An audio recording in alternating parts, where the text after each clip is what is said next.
Salut Robin, Bonjour, merci d'avoir accepté mon invitation. merci à toi. Robin, tu es réalisateur, demain va sortir ton prochain film, ton nouveau film, ça s'appelle L'île rouge. Ça se passe à Madagascar dans les années 70, dans une caserne, Mm. dans Une une base aire militaire, militaire. une base militaire, voilà, française. Ouais. Donc on est avec des familles de Français, de soldats français, de leurs femmes. Ça se passe beaucoup du point de vue d'un enfant qui grandit là. Cet enfant, c'est un peu toi, Mm. si j'ai bien compris. Et justement, c'est ça ma première question. Euh, tu oscilles en fait entre la nostalgie de cette époque, enfin, c'est-à-dire c'est un peu comme dans un rêve où tout paraît un peu suranné, très beau, une île Mm. magnifique, Mm. une météo incroyable, des relations finalement entre les uns et les autres qui sont assez, comment on dit, pas édulcorée, mais Légère. savoureuse, Ouais, ouais, légère, ouais. exactement. Et en même temps, un enfer colonial Mm. qui est rappelé plutôt dans la deuxième partie du film. Tu dis, j'ai lu dans une interview que tu disais vouloir brûler ta nostalgie. Ouais. Qu'est-ce que ça veut dire vouloir brûler sa nostalgie? C'est un Alors, problème la nostalgie au bah, cinéma? la nostalgie, moi, je pense que c'est toujours un problème. Moi, en fait, en réalité, je suis pas du tout nostalgique, pour rien d'ailleurs. C'est-à-dire qu'en fait, j'aime beaucoup le présent. Et d'ailleurs, même quand je fais un film sur des éléments de mémoire comme ça, etc., c'est pas tellement, comment dire, c'est pas pour pleurer sur le temps qui a passé, etc. C'est pour, au contraire, redonner du présent à des choses qui se sont enfuies, mais qui, surtout moi, que je travaille comme une matière mais au présent, parce qu'effectivement, c'est même si le film parle d'éléments très précis que j'ai vécu, etc., le film construit une architecture à partir de là qui appartient juste à aujourd'hui. Pour moi, c'est vraiment un film d'aujourd'hui, curieusement, que je fais là.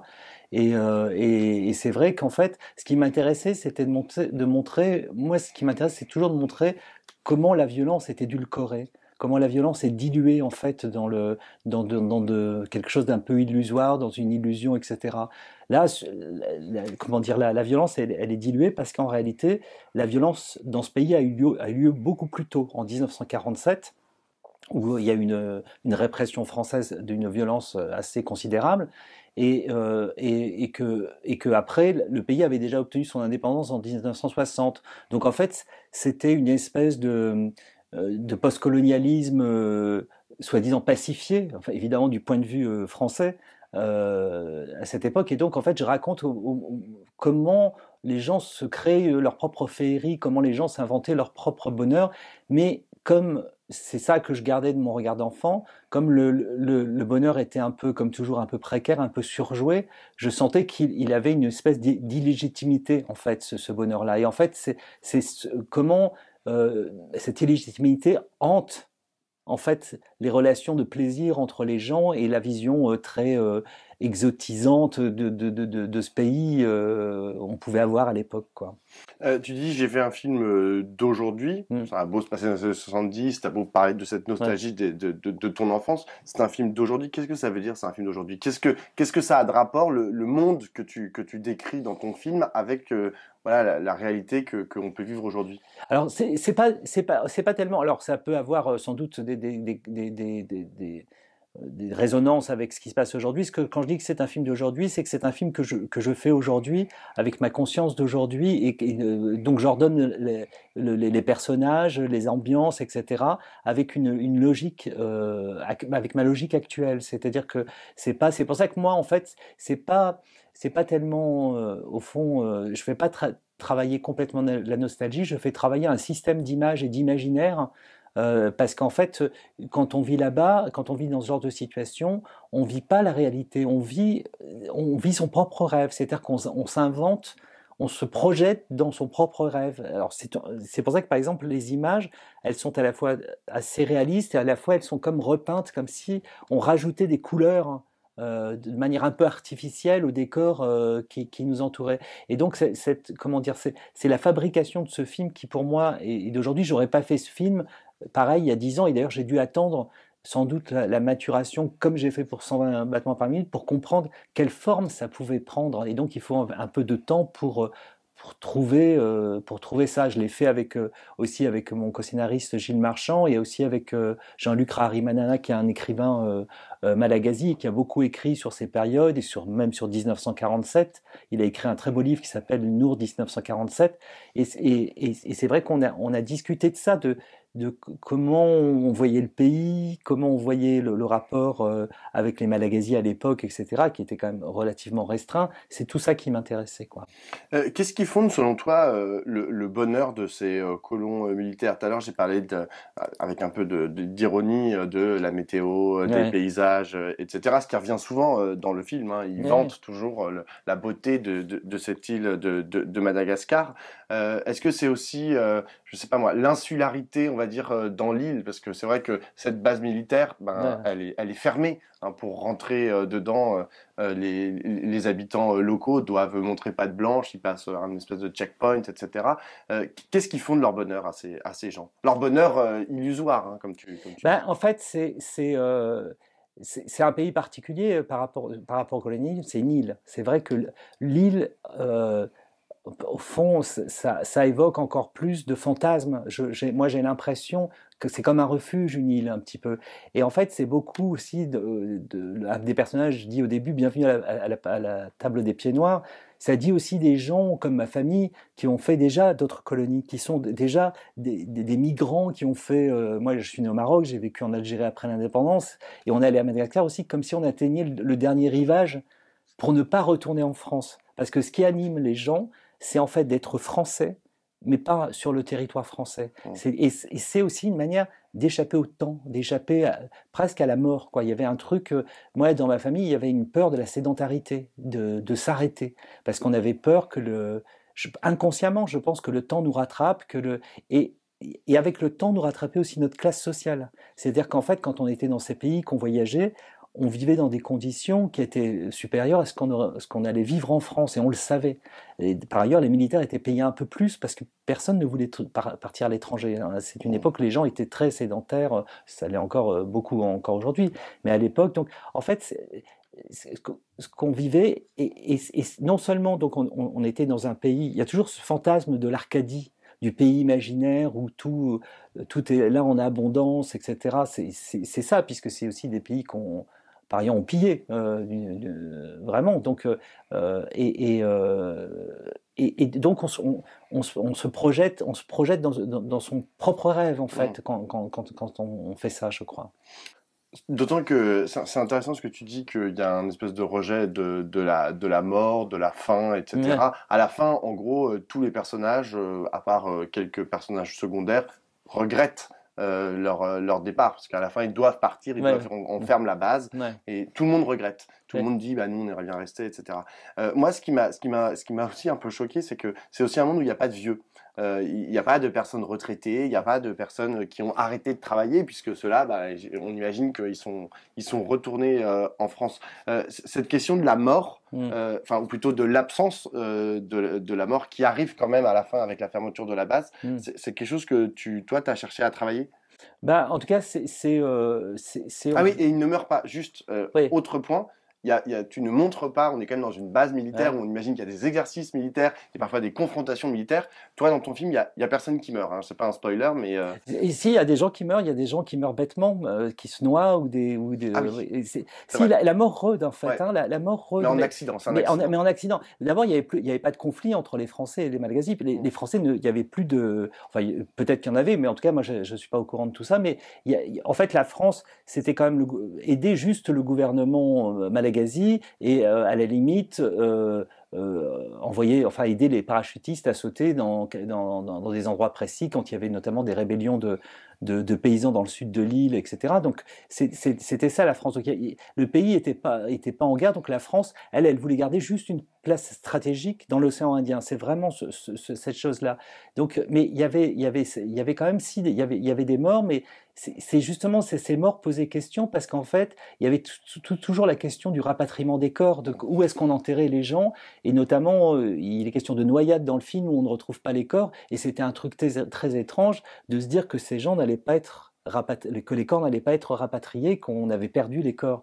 Et donc sur cette question, de la mort, il y avait surtout cette impression que si que la cellule familiale, par exemple, elle existait beaucoup parce qu'on bougeait. Et donc, en fait,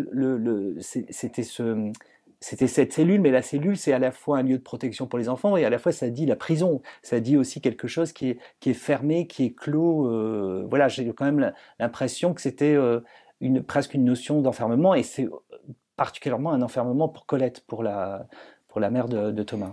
Je suis allé voir le film en projection presse Mm. et le seul échange que j'ai eu avec une personne qui avait vu le film, mais je ne sais pas qui Ouais. c'est en sortant, cette personne dit à haute et intelligible voix, vraisemblablement à ma destination, il me dit ah, c'est un film avec une belle morale. C'était sa conclusion du film. Je suis pas sûr de partager ce qu'il dit, mais je sais pas trop. Est-ce que toi, tu as l'impression d'avoir fait un film moral, en fait, Non. qui porte un jugement moral sur cette période de la colonisation et de la néocolonisation? Moi, je ne fais pas des films avec de la morale ou de la culpabilité. Enfin, je pense que ça ne sert à rien. Ce qui sert, c'est de Il y a un comprendre. peu de culpabilité. À la fin, les propositions que tu fais, les rappels de ce qu'a raconté Non, Gallieni, etc. c'est pas la culpabilité, c'est l'histoire, hein, tout simplement. C'est-à-dire que non, non, vraiment, moi, je pense que vraiment, ce qui est important, c'est de voir comment ça fonctionne, tout ça, comment ça a fonctionné. Comment, pour moi, à la fin du film, les magazines dressent le procès-verbal. Donc, c'est quand même, c'est ce que disaient les gens à l'époque. J'ai pas besoin, moi, de culpabiliser par-dessus le marché, ça sert à rien. La réalité est là, et la réalité, elle dit toujours des trucs qui sont plus forts que nous. Et le cinéma, c'est parfois c'est juste une manière de faire ressortir, de faire ressurgir, de mettre en lumière ces espèces de sens, de choses que produit la réalité en elle-même et qui sont plus forts en fait que nous. C'est vraiment mettre en valeur ces trucs-là. Moi, je suis pas moral, je m'intéresse à comment fonctionnent les choses. Moi, ce qui m'intéresse, c'est le fonctionnement, comment justement on passe de cette comment cette rêverie s'écroule. Qu'est-ce qu'il y a derrière? Quelle violence il y a derrière? Quel souvenir de la violence il y a derrière? Comment ça a fonctionné? Comment ont fonctionné aussi les Malagasy pour se sortir de cette situation, et notamment la jeunesse, parce que c'est un mouvement de jeunesse. Et c'est vrai qu'il y a surtout un truc pour moi dans le film. Euh, Quand tu disais tout à l'heure, les gens étaient très jeunes, etc. Il n'y a pas de vieux, il n'y a pas de retraités. Mais parce que, en fait, le système de l'armée, c'est d'envoyer au maximum des gens très jeunes dans ces lieux-là, des gens qui ne se posent pas beaucoup de questions sur leur présence là-bas, qui vivent au fond comme une espèce de colonie de vacances. C'était aussi un peu ça. Et qu'en fait, le système de l'armée, de tout ce système même postcolonial, c'est aussi un système d'infantilisation. Et pour moi, par exemple, évidemment, le Thomas, qui me représente un peu, c'est un enfant dans sa famille, mais Colette, c'est aussi une mineure par rapport à son mari. Les femmes étaient considérées un peu comme ça à l'époque. Et Robert, c'est un mineur par rapport à la hiérarchie militaire. Donc les gens, et à la fin, pour moi, les Malagasy sortent de ce statut de mineur. C'est pour ça que quand je suis tombé sur la chanson de Mahaléo qui s'appelle Veluma, et qui est un adieu à l'enfance, Qui clôt le et film. qui clôt le film, ça m'a halluciné ce que ça raconte, cette chanson, qui est vraiment une chanson de la Révolution, qui est de dire adieu à l'enfance, et pour dire bonjour à la jeunesse, et pas, pas complètement à l'âge adulte, mais à la liberté de faire des conneries aussi, mais au fait de prendre ses responsabilités, de découvrir le sexe, la sexualité, etc. C'était tout ça, et pour moi, ça résonne pour moi pour tout le film, c'est-à-dire que justement, après ce procès-verbal que dressent les Malagasy, et qui est sans appel, moi, pour moi, c'est une évidence, cette chanson, elle rappelle aussi la jubilation de ce que c'est de se libérer de ce statut d'enfance dans lequel on peut rester très longtemps, mais pour faire de la politique, pour produire de la politique, il faut sortir de l'enfance, quoi. Tu parles beaucoup de la deuxième partie du film et tu appelles ça le procès-verbal Ouais. des Malagasy. Est-ce que, enfin, toi, Je parle des discours, hein, oui, tu vraiment. parles des Ouais. discours, exactement. Comment tu as travaillé ça? Est-ce que tu es allé voir justement des Malgaches pour leur demander, vous, qu'est-ce que vous pensez des années 70? Venez, genre, en fait, écrivez-moi à la fin du film, genre, on va travailler ensemble. Ou est-ce que c'est toi, en tant que français qui est allé voir dans les... Enfin, est-ce que t'as établi une collaboration en fait avec des Malagasy pour élaborer cette fin de film, ce réquisitoire à la fin du film? Alors, d'abord, il y a des choses que j'ai. Enfin, moi, j'essaie toujours un peu des deux. C'est-à-dire qu'il y a des choses que j'essaie d'imaginer tout seul pour que le film ait sa propre logique, que je me permette de rêver le film, même sans aller voir, par exemple, des historiens ou etc. Et après, en fait, je fais ce travail souvent d'aller voir des historiens, de vérifier quand même que je ne suis pas complètement à côté de la plaque, même si je prends des libertés, que les assume.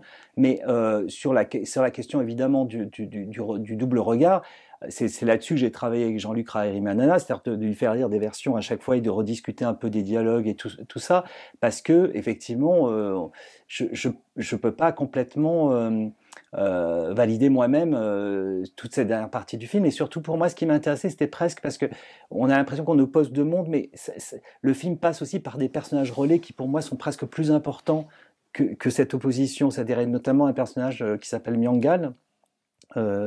Euh, qui est une jeune femme malagasy et qui en fait prend de l'importance au fur et à mesure du film. Et on s'aperçoit de sa lucidité. C'est pas une femme, c'est pas une militante, juste une femme qui est lucide sur la présence française, qui a pour jeune amant un militaire français, un jeune militaire français. Et en fait, leur histoire paraît naïve, etc. Mais en fait, elle est empreinte aussi de domination à laquelle on peut pas échapper exactement. Et en fait, c'est presque, pour moi, toujours dans les films, comment ça s'incarne avant de devenir du collectif. Comment ça passe par de l'intime, comment ça passe par de la proximité. Et pour moi, tout ça est plus important que la morale. C'est plus important de voir.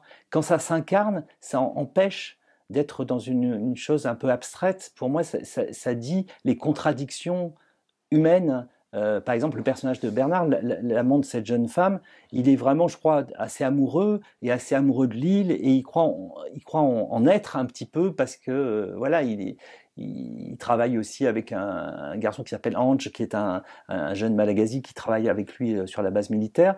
Mais en réalité, tout ça est factice et que son attachement même à Myangali vire au fond au désir de possession.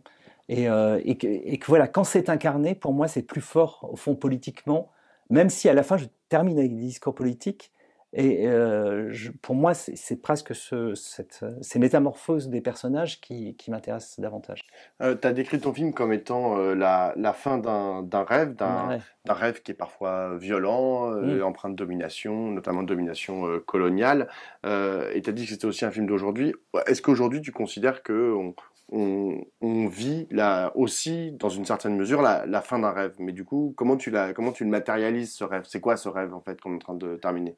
Ben, c'est ça qui est compliqué aujourd'hui Est-ce parce que tu que peux être nostalgique au présent? En fait, tu veux nous donner une...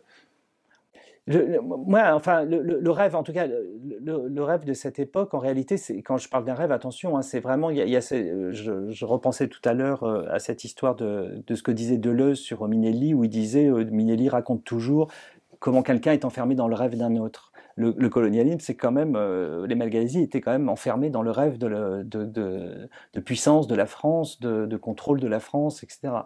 Et c'est vrai que j'ai mis du temps à comprendre justement quelle était la fin de ce rêve, qui est aussi la fin des Trente Glorieuses, qui est toute cette fin-là en fait. C'est le passage charnière des années 60 aux années 70. Pour moi, c'est ce truc-là.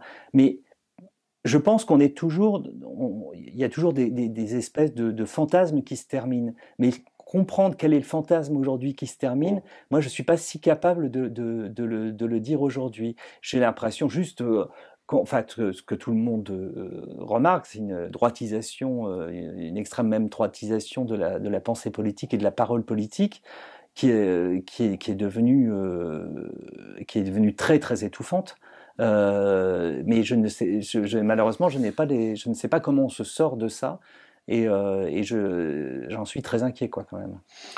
Dernière question qui n'est pas sans rapport avec ce que tu viens de dire. Justine Triet, qui a gagné la Palme d'Or avec son film L'anatomie d'une chute, a livré un discours politique à Mm. la hauteur, à mon sens, des enjeux du moment et des enjeux au sein du cinéma lorsqu'elle a reçu son prix. Elle a été très attaquée par la ministre de la Culture, Rima Abdul-Malak, qui s'est dit estomaquée, et puis après avec une foultitude d'arguments pour dire que ce que disait Justine Triet c'était n'importe quoi, et puis derrière, toute la droite réactionnaire a embrayé le pas et a livré à peu près le même discours.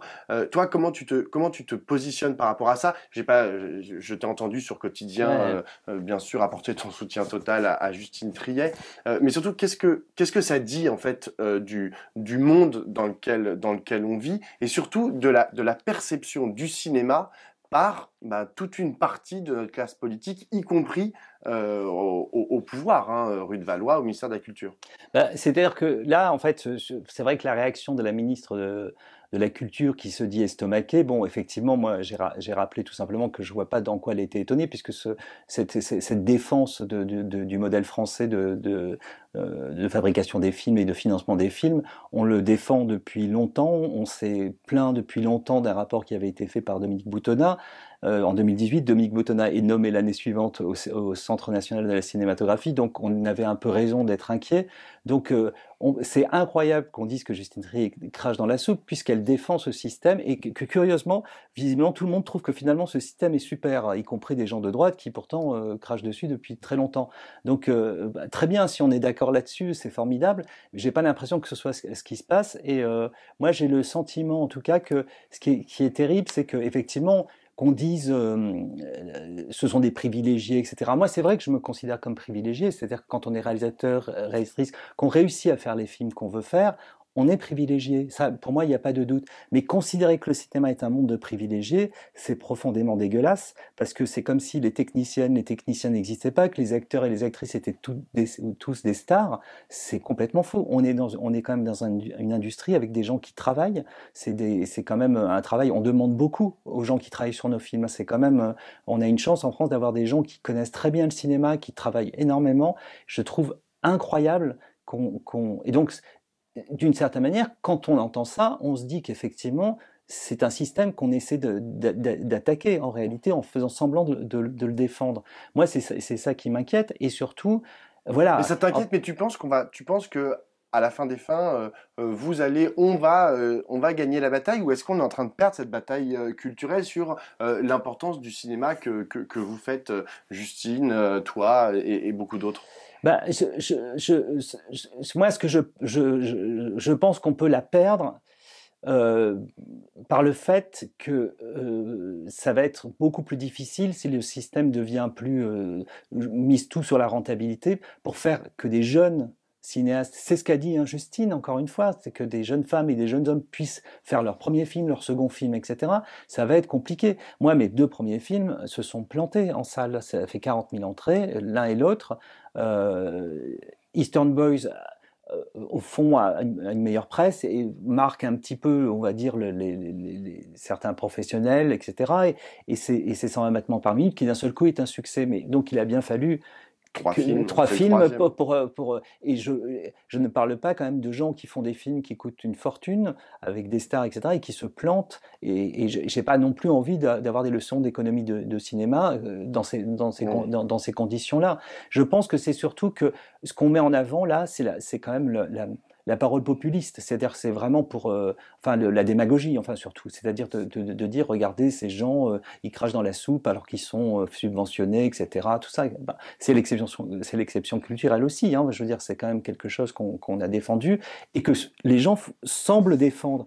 Mais surtout, ce que j'ai trouvé fou, c'est qu'à travers ça aussi, moi j'ai vraiment eu l'impression en même temps que c'était plus facile donc de taper, au fond, de délégitimer tout de suite Justine Triet en utilisant ce genre d'argument, aussi pour éviter de parler, encore une fois, des retraites, de ce moment d'antidémocratie quand même avec du 49-3 à tour de bras, plus de la violence quand même, la répression, le contrôle des manifestations, c'est quand même quelque chose que je trouve vraiment moi étouffant. Il y a eu de la violence et on a eu sur les gilets jaunes, ça a été quand même un épisode quand même long et terrible, je trouve. C'est fou qu'on en soit arrivé là sur les armes soi-disant non létales, sur les systèmes de NAS, la Bravem, je ne sais plus comment. On est quand même dans une une action quand même gouvernementale assez brutale. Et voilà, je trouve que c'est aussi un tour de passe-passe que de tout mettre sur ce plan-là et de nous forcer à parler de ce truc du CNC, alors que je pense que pour moi le gros problème, et je pense que pour Justine Triet ça l'est aussi, c'est quand même ce qu'on a fait sur les retraites et sur ce déni de démocratie qui a eu lieu à ce moment-là. Et ça tombe bien, la semaine prochaine, mardi 6 juin, il y a une grosse mobilisation Ouais. de l'intersyndicale. Donc là, on enjoint, je pense, toi comme moi, tout le monde à venir, à Ah, descendre dans la rue. je pense qu'il faut continuer. Je pense que La bataille n'est pas n'est finie. pas fini, non. Merci beaucoup, Romain. Merci, merci à toi.